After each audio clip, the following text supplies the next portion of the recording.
2026 यंदा अधिक मास केव्हा सुरू होतो आहे? अधिक मासाला कोणकोणती नावे आहेत आणि अधिक मास हा 30 दिवसाचा असतो का 60 दिवसाचा? एकूण किती दिवसाचा अधिक मास असतो याविषयीची माहिती मी तुम्हाला या व्हिडिओमध्ये देणार आहे. आपल्या सनातन हिंदू धर्मामध्ये हिंदू पंचांगानुसार ज्या वर्षी ज्येष्ठ महिना दोनदा येतो त्या वर्षात अधिक मास येतो.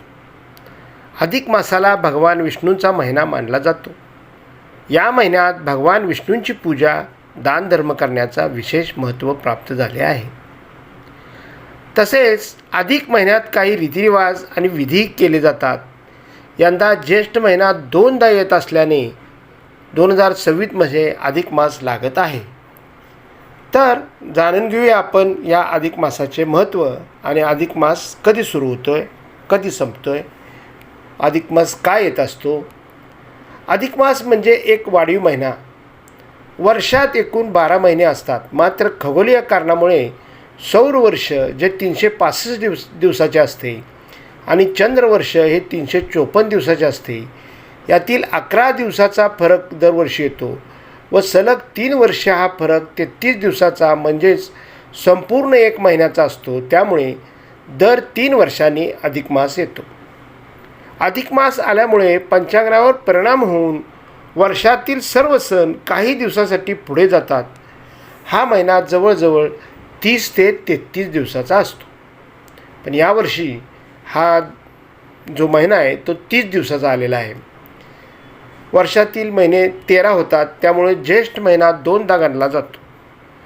त्यामध्ये पहिल्या महिन्याला अधिक ज्येष्ठ म्हणतात आणि दुसऱ्या जो महिना आहे त्याला निज ज्येष्ठ म्हणतात.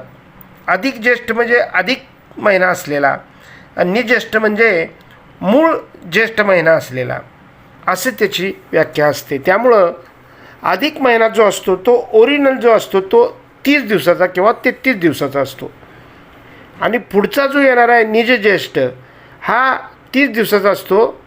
तो अधिकमध्ये येत नाहीत. पण आपण जे काही व्रतवैकल्य करत असतो ते पुढं तुम्ही निज्येष्ठमध्ये केले तरीसुद्धा चालू शकता. मात्र जे काय महत्त्वाचे सण आहेत अधिक महिन्यामध्ये करायचे, जावयाला वाण द्यायचा, जोडवी आपण आपल्या आईला करायचे असतात, सुनेला करायचे असतात, घरातल्या स्त्रियांना जोडवी करायची, तर अशा प्रकारे किंवा आहेर द्यायचा सगळ्यांना, तर अशा प्रकारचे जे काही सण आहेत ते आपण अधिक ज्येष्ठमध्येच करायचे असतात. तर अशा प्रकारे हा अधिक मास येत असतो. आता ह्या अधिक मासाला धार्मिक महत्त्व काय आहे? तर अधिक मास हा महिना भगवान विष्णूंना समर्पित केलेला आहे. भगवान विष्णू हे पृथ्वीचे पालनहार आहेत व या महिन्यात विष्णूंची भक्ती, उपासना, पूजा, व्रत याला अत्यंत महत्त्व आहे. जो कोणी अधिक मासात संपूर्णपणे सात्विक भोजन करतो, भगवान विष्णूंची आराधना करतो, त्यावर कायम विष्णू कृपा करतात अशी मान्यता आहे. तसेच या महिन्यात दान करणाऱ्याला देखील पुण्याही प्राप्त होते. अधिक मास हा महिना धार्मिकदृष्ट्या महत्त्वाचा मानल्याने अनेक जण धार्मिक विधी या काळात करत असतात. तर अधिक मास ह्यावेळेस कधी आहे? तर अधिक मासाची सुरुवात यंदा 17 मे 2026ला 17 मे रविवारपासून हा अधिक मास सुरू होतो आहे. 2026ला मे महिन्यामध्ये 17 मे रविवार रोजी अधिक मास सुरू होतो आहे आणि तो 15 जून 2026 रोजी म्हणजे 15 जून 2026ला सोमवारी हा महिना संपतो आहे. त्या दिवशी सोमवती अमावस्या आहे आणि त्याच्यापुढे मग निजज्येष्ठ आहे आणि निजज्येष्ठ हा 16 तारखेपासून सुरू होतो आहे आणि तो 14 जुलै मंगळवारी निजज्येष्ठ संपतो आहे. त्याच्यापुढे मग आषाढ महिना सुरू राहतो आहे. त्यामुळं ह्याचं जे महत्त्वाचं जे अधिक मास आहे तो 17 मे 2026 रोजी सुरू होऊन आणि 15 जून 2026पर्यंत आहे. तर 2026मध्ये 2 ज्येष्ठ महिने असणार आहेत. एक असेल नियमित येणारा तर दुसरा असेल अतिरिक्त ज्येष्ठ महिना. त्यामुळे या वर्षात काही सण पुढे जाणार आहेत.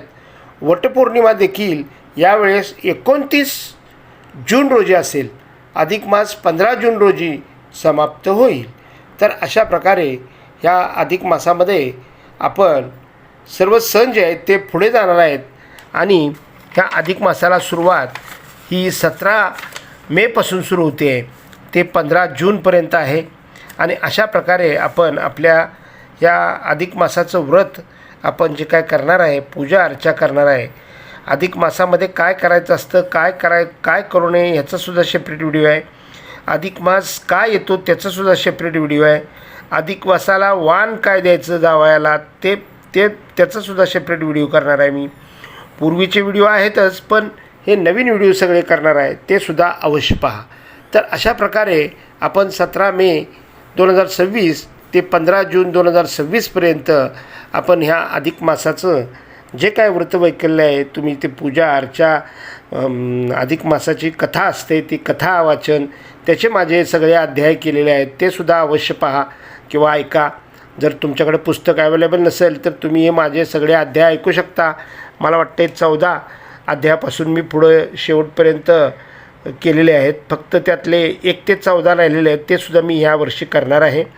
तर 1 ते 14 अध्यायसुद्धा तुम्ही वाचा आणि ऐका. महत्त्वाचं म्हणजे ह्या अधिक मासामध्ये ते अधिक जो व्रत आहे ते आपण करणं फार महत्त्वाचं असतं. त्याचे अध्याय, अधिक मासाचे जे अध्याय आहेत ते अवश्य वाचावेत.